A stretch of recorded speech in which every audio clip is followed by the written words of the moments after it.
Wraps వింటూ ఆ cinema గురించి చెప్పుకుంటుంటే ఆ కిక్కే వేరప్ప. చాలా సంతోషంగా ఉంది. ఇన్ని రోజుల తర్వాత మా పెద్దలు ఈ ఇండస్ట్రీకి, ఎస్పెషల్లీ పంపిణీ రంగానికి, ప్రదర్శన రంగంలోనూ నిష్ణాతులు, పెద్దలు, భీష్మాచార్య లాంటి ఏషియన్ నారాయణ గారు, ఆయన అంటే నాకు చాలా గౌరవం. హైదరాబాద్కి 80స్లో వచ్చినప్పటి నుంచి కూడా వారితో నాకు సత్సంబంధాలు ఉన్నాయి. ఒక ఇంటి పెద్దగా, ఒక గురువులని నేను భావిస్తాను. అలాంటి వారు ఈ రోజున నిర్మాతగా కూడా సినిమాలు తీస్తున్నారంటే కనుక ఎస్, మీలాంటి వాళ్ళు రావాలి సార్, సినిమాలు తీయాలి, సినిమా విలువ మరింత పెంచాలి. దానికోసం చెప్పి మనస్ఫూర్తిగా మీకు స్వాగతం పలుకుతున్నాము ఈ దీంట్లో.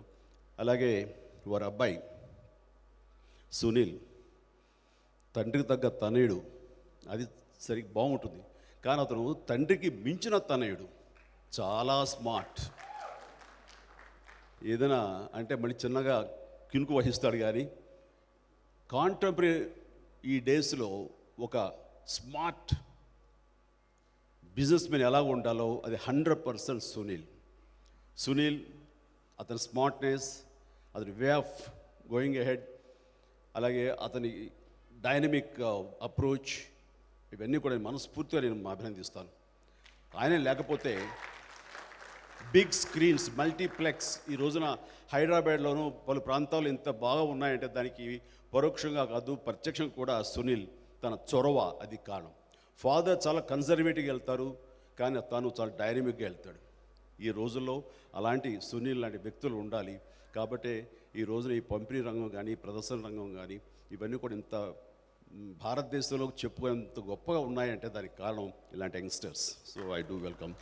ఈ రోజున love story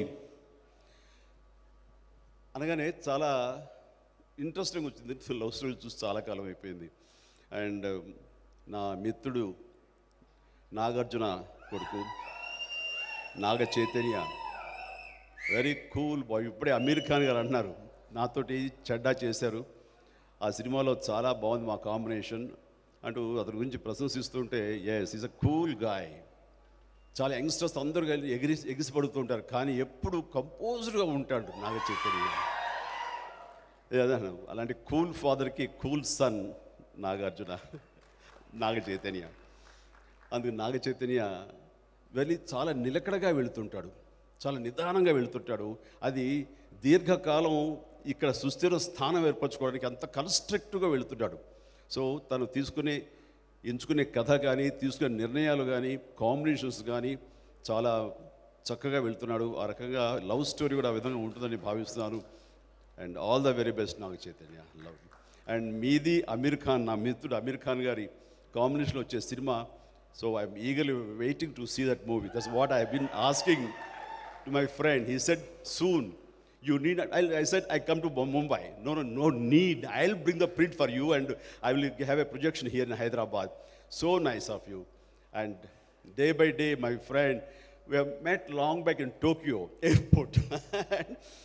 There I used to admire him. So wherever our shooting takes place, like at Ooty and other places, we used to meet. Right from beginning, we've been mutual admiration society we are. So that's how I used to admire him. And the way he's maintaining his physique, all these things are really amazing.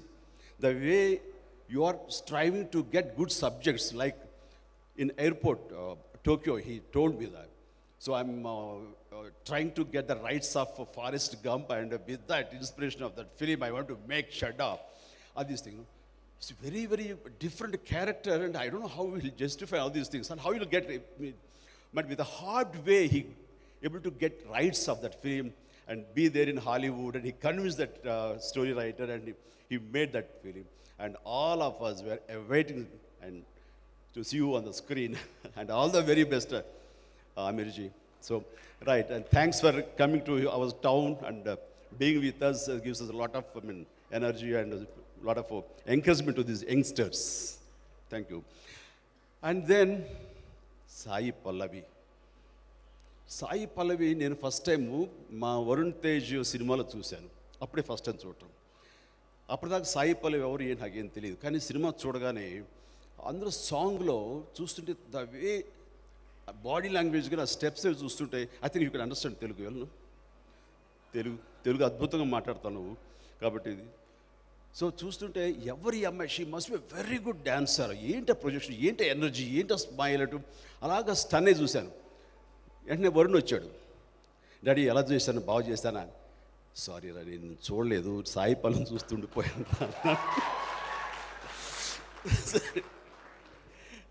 No, when my brother's son happened to Varun Tej, he also co-star of Sai Pallavi. So when they are dancing, I could see only Sai Pallavi, I didn't see that guy. So he asked me, trying to get appreciation from me. He said, "How do you act?" Sorry, I didn't see you. I saw only Sai Pallavi. Such a nice sentence. అయితే ఇక్కడ చెప్పాలి సుమా, sir నువ్వు రావద్దు అక్కడ ఉండమ్మా, నువ్వు వస్తే tension వస్తుంది. ఈ మధ్య ఒక సినిమాలో నా పక్కన వెరీ పవర్ఫుల్ సిస్టర్ క్యారెక్టర్ ఉంది. సో తను చూసినా పల్లవిని, నిన్ను చూసినా ఏదో చక్కటి సోదరి, నా సోదరులు అన్న ఫీలింగ్ వస్తుంది. కాబట్టి తను చెప్పగానే డైరెక్టర్ వాళ్ళు చాలా బాగుంటుంది, తనతో చేయాలని సరదా నాకు ఉంది అని అన్నాను. కానీ లోపల ఏంటి తెలుసా, ఒప్పుకోకపోతే బాగుండు అని అనుకున్నాను. దానికి కారణం చెప్తాను. సరిగ్గా సాయి పల్లవి నేను చెయ్యను అనేసింది. ఎందుకందో ఏమో నాకు తెలియదు, కారణం చెప్పబోతుంటే వద్దు, అదే నేను కోరుకున్నాను. That's what I wish. She doesn't want, she don't want, I don't want to work with her as a brother and sister. కారణం మీకు తెలుసు కదా, కారణం ఎందుకు అంత వండర్ఫుల్ డాన్సర్ తోటి నేను డాన్స్ వేయాలనుకుంటాను, కానీ చెల్లెమ్మ ఎలా ఉన్నావు అంటే అస్సలు నచ్చలేదు. అందుకని thanks to Sai Pallavi by not accept that movie. Sir please అలా చెప్పండి. No, I'm seriously. లేదు, నాకు రీమేక్ అంటే చాలా భయమా అంతే. లేదంటే నేను అప్పటి నుంచి నేను యాక్చువల్లీ ఎప్పుడు ఫస్ట్ సినిమా చేసిన తర్వాత ఎక్కడైనా వేరే ఇండస్ట్రీస్కి వెళ్తే అక్కడ అడిగేది ఫస్ట్ క్వశ్చన్, మీరు చిరంజీవి గారిని కలిసారా, అక్కడ మీట్ చేశారా, ఏమైనా ఛాన్స్ వస్తుందా? నేను చెప్తున్నా అప్పటి నుంచి లేదండి, ఒక్కసారి నేను రామ్ చరణ్ గారిని కలిసానా. అప్పుడు చూసిన తర్వాత నేను ఆలోచించాను, ఓకే నెక్స్ట్ టైం నేను డెఫినెట్గా చిరంజీవి గారిని చూస్తాను అని. ఆ లెవెల్లో నా ప్రార్థన ఉంది. మీరు ఎలా ఒక్కడ చెప్తారండి? లేదు, నేను రీమేక్స్ అంటే కొంచెం భయం అంతే, వేరే ఏం లేదు. మీరు ప్లీజ్ నెక్స్ట్ ఫిల్మ్కి నన్ను please. I'm just kidding about this. Tamasha. It's not possible to do all the movies. And నేను అనుకున్నాను చేస్తే బాగుంటుంది ఆ క్యారెక్టర్, కానీ చేయకపోవడం మూలంగా I felt happy in other way. ఎందుకంటే నీతోటి ఎప్పుడైనా డ్యాన్స్ నెంబర్ వేయాలంటే చెల్లెలు చేసిన తర్వాత మళ్ళీ నీతో డ్యాన్స్ చేయాలంటే ఎక్కడో మనసు ఒప్పదు. అలా కాదు, నాకు రొమాంటిక్ హీరోయిన్గా నా పక్కన ఎప్పుడు చేయగలిగితే, ఒప్పుకుంటే, if you oblige, then I would like to do a number with you. Thank you, sir. It'll be my honor. It'll be my honor. So right from beginning, actress called. Sir, I don't follow Telugu, but your entire conversation, this particular conversation, I followed. Nice. Yeah, there's a soul in this. There's an honesty in this. And sir, I agree with you. Yes, right. You are right. So, in future, I mean, like Radha, I used to admire her while dancing. I used to get a lot of kick. And then Ramba and other heroes, of course, everybody is so good. And often Sridevi, of course, no one can substitute her. So those are heroines, one or two heroines. So I used to get kick, challenging to work with them. And after that, I thought, yeah, this is a girl with whom I have to. Such an honor, sir. Thank you so much. I would love to. It'll be an honor. Do and prove I am also a dancer. Ayyo, sir, please. Oh my God, sir. You are wonderful, Amma. Thank you, Wonderful. sir. So, అందరూ చెప్తారు నేను doctor కాబోయే actor అయ్యానని. నువ్వు doctor అయ్యి ఆ తర్వాత actor అయ్యావు. Good. And నీ కంట్రిబ్యూషన్ కానీ నీ ఇన్పుట్స్ అన్నీ ఈ పరిశ్రమ ఎంతో కొంత యాడ్ అవుతాయి. So all the very best. ఈ సినిమా మీ ఇద్దరు కాంబినేషన్లో బాగుండాలి. ఇప్పుడే చూశారు నాకు చైతన్య, తనతో డ్యాన్స్ చేయడం కొంచెం కష్టం అనిపించింది, అవునా కదా? ఇప్పుడు తనేమో వైర్ లేకుండా ఒక షాట్ చూసిన ఇప్పుడే ఫ్లై అయింది ఇలాగా బయటలాగా అంటూ. అది చూసిన తర్వాత మన నాగ చైతన్య కొంచెం కష్టపడి ఉంటాడేమో అని అనిపించింది నాకు. ఎస్పెషల్లీ వాటర్లో స్లైడ్ అయిన షాట్ చూశాను మోకాళ్ళ మీద. ఇప్పుడు దయచేసి అలాంటి నాకు ఎవరు కంపోజ్ చేయకండి, కష్టమైపోతుంది మోకాళ్ళ మీద. ఇవన్నీ ఎంత కష్టపడావో తెలుసు నాకు. సో మీ ఇద్దరి కాంబినేషన్ ఒక విజువల్ ఫీట్గా ఉంటుందని కోరుకుంటున్నారు. అండ్ ఇదే ఆల్ యంగ్స్టర్స్ యోజన they must longing to see the movie as well as possible. I think all the very best for both of you. Please down please. చాలా సంవత్సరాల క్రితం ఒక మనిషిని నా తారసపడ్డాడు. 6 అడుగుల 2-3 అంగుళాలు ఉంటాడు ఆయన. ఆయన చూస్తే నవ్వు ముందు తర్వాత ఆయన కనబడతాడు. ఆయన ఎవరో కాదు, శేఖర్ కమ్ముల. ఎంతో ఇన్నోసెంట్గా ఉంటుంది, ఎంత లైవ్లీగా ఉంటుంది, ఎంతో వామ్త్గా ఉంటుంది. అతను ఫస్ట్ మిమ్మల్ని చూసి పెరిగామండి, మీ అభిమానులు అవ్వండి అన్నాడు ఆయన. అది ఏమో కానీ తనకంటే ఒక యూనిక్ స్టైల్ని పెట్టుకున్నాడు. ఎవరి దగ్గర పనిచేయలేదు. తనకు తానుగా ఫిలిం మేకర్గా తానుగా స్కల్ప్ట్ తను చెక్కుకొని ఈ రోజున వండర్ఫుల్ సక్సెస్ఫుల్ డైరెక్టర్ అయ్యి క్లాస్.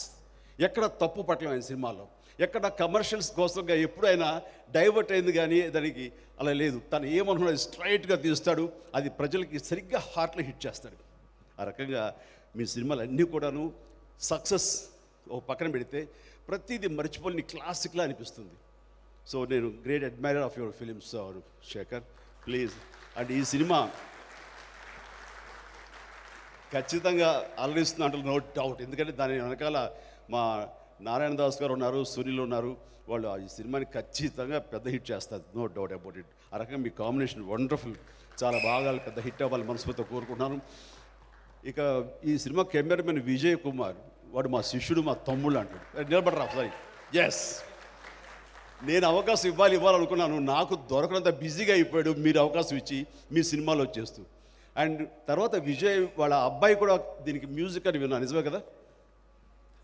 హే బాబు, గుడ్ నాన్న, వండర్ఫుల్.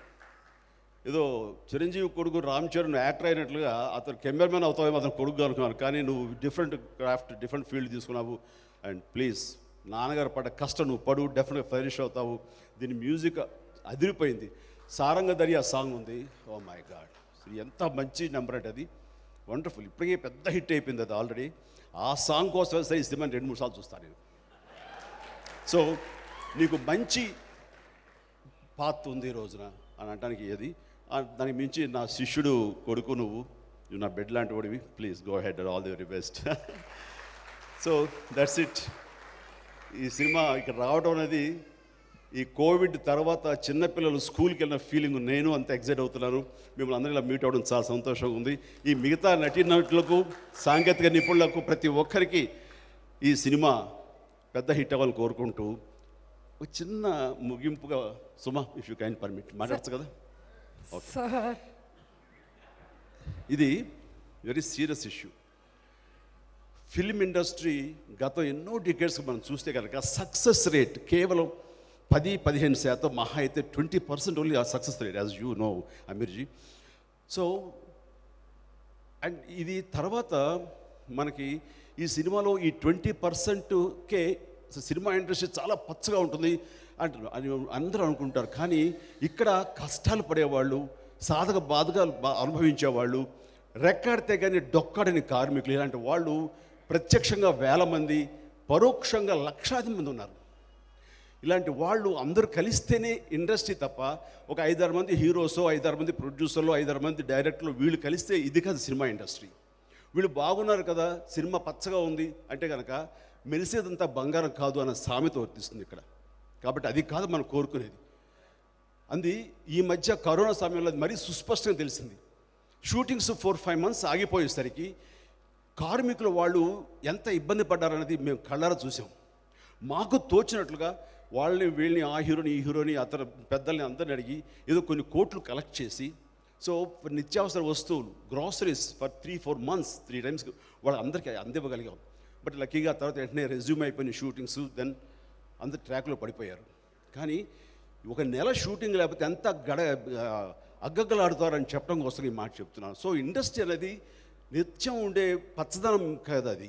అలాగే ఏ విపత్తు వచ్చినా, ఏ ప్రమాదాలు జరిగినా, ఏ యుద్ధాలు జరిగినా, ఏ ఎర్త్క్వేక్స్ వచ్చినా సరే, ఏ వరదలు వచ్చినా, ఏమొచ్చినా సరే ముందుగా స్పందించేది మేము, మా సినిమా ఇండస్ట్రీ, గర్వంగా చెప్పగలం. అలాంటి ఇండస్ట్రీ చెమటలు పట్టిస్తుంది సుమా. సో అలాంటి ఇండస్ట్రీ ఈ రోజున అదే రకమైనటువంటి సంక్షోభంలో పడిపోయింది. సినిమా కాస్ట్ పెరిగిపోయింది అండ్ ఎక్కడ కాంప్రమైజ్ అయ్యే పరిస్థితి కాదు ఇది. సో దానికి గాను ప్రభుత్వాలని, రెండు ప్రభుత్వాలని ఈ యొక్క లవ్ స్టోరీ వేదిక ముఖంగా నేను అడుగుతున్నాను. మేము ఆల్రెడీ నారాయణ దాస్ గారి నాయకత్వంలోను మిగతా అందరూ కూడాను, ఇలా రామ్మోహన్ రావు గారు, క్షమించాలి రామ్మోహన్ రావు గారు, ఎస్ సార్, ఆయన నా చిరకాల మిత్రుడు, ఆయన కూడా ఇందులో పార్ట్ అవటం అనేది మనస్ఫూర్తిగా అభినందిస్తాను. మనందరం కలిపి ఈ ఇండస్ట్రీ ఫ్లరిష్గా ఉండాలి, బాగుండాలి అని చెప్పేసి మనకున్న సాధక బాధకాలు ఉండి బడ్జెట్ పెరుగుతున్న విధంగా కాస్ట్ ఆఫ్ ఇది పెరుగుతున్న సందర్భంలో అంత రెవెన్యూ రాకపోవడానికి ఏంటి కారణాలు అని చెప్పి మేమందరం కలిసి ప్రభుత్వాలకు విన్నవించుకోవడం జరిగింది. అండ్ దానికి సానుకూలంగా స్పందించారు. అయితే ఇంతవరకు జీవో రాలేదు. అలాగే ఆంధ్రప్రదేశ్ ప్రభుత్వాన్ని, ఆంధ్రప్రదేశ్ సీఎం గారిని కూడా మీ సభాముఖంగా అడుగుతున్నాను, మీరు కనికరించండి, మాది స్పెషల్గా తీసుకోండి. బయట అనుకున్నట్లుగా నలుగురు హీరోలు ఏదో హైయెస్ట్ రెమ్యునరేషన్ తీసుకుంటారు, డైరెక్టర్లు బాగా సంపాదించుకుంటారు అనేది 4-5 మాత్రమే. వాళ్ళ కోసంగా మిగతా వాళ్ళందరూ సఫర్ అయ్యేలాగా మాత్రం ఎలాంటి నిర్ణయాలు తీసుకోవద్దు. దయచేసి సభాముఖంగా వినమ్రంగా అడుగుతున్నాను, ప్లీజ్ దయచేసి కొంచెం సానుకూలంగా స్పందించి మా రిక్వెస్ట్ని మీరు దానికి పరిష్కార మార్గంగా చూసి చేయండి. ఎందుకంటే ఏదైనా సరేనండి, బాగుందా లేదా అంటూ ఎనీ వస్తువు మనం చూసి కొంటాం. ఒక వంకాయ కానివ్వండి, బీరకాయ కానివ్వండి, ఎనీ వెజిటబుల్ ఫస్ట్ చూసుకుని బాగుందంటేనే మనం కొంటాం. కానీ కొనకుండా కొని చూసేది ఒక సినిమా మాత్రమే. చూసి కొనేది కాయగూరల వస్తువులు అయితే చూడకుండా కొని చూసేది సినిమా మాత్రమే. అలాంటి సినిమా ఎందుకు చూస్తున్నారంటే మా మీద నమ్మకం. వీళ్ళు డిప్రైవ్ చేయరు. చిరంజీవి ఉన్నాడంటే కనుక కమర్షియల్ ఇంగ్రీడియంట్స్ ఉంటాయి. సో చిరంజీవి సినిమాకి వెళ్ళిపోవచ్చు, ఎంత ఖర్చు పెట్టినా సరే అనంత ఊపు ఉత్సాహం ఉంటుంది. వాళ్ళంత నమ్మకంతో వస్తారు కాబట్టి మేము కూడా వాళ్ళకి డిప్రైవ్ చేయకుండా ద బెస్ట్ ఇవ్వాలనే ప్రయత్నం మేము చేస్తుంటాం. అలాగే ప్రతి ఒక్కరు యావత్ భారతదేశంలో ప్రతి సినిమాలు కూడా ఇస్తారు. దానివల్ల కాస్ట్ పెరగచ్చు. ఎప్పుడైనా బై మిస్టేక్ మా టేస్ట్, మా అభిప్రాయాలు కూడా ఒకసారి తప్పై ఫెయిల్యూర్స్ ఇవ్వచ్చు. కానీ అందులో మోసం లేదు, అందులో దగా లేదు. బట్ ఎక్కడో మేము అనుకున్నది రీచ్ కాకపోవచ్చు, అది మా తప్పిదం. అంతేగాని మా ఇండస్ట్రీ ఇంత నమ్మకంగా మేము సర్వ్ చేయాలి, వాళ్ళకి ఎంటర్టైన్మెంట్ ఇవ్వాలి అని కోరుకునే మాకు కొన్ని సాధక బాధకాలు ఉన్నప్పుడు మీరు దయచేసి కొంచెం దృష్టి సారించి ఈ ఇండస్ట్రీలో ఉన్నటువంటి ఈ యొక్క సమస్యని పరిష్కరించి మాకు తగిన విధంగా, మేము ఆశగా అడగట్లేదు సార్, అవసరానికి అడుగుతున్నాం, అది మీరు ఒప్పుకోవాలని మనసుగా కోరుకుంటూ దానికి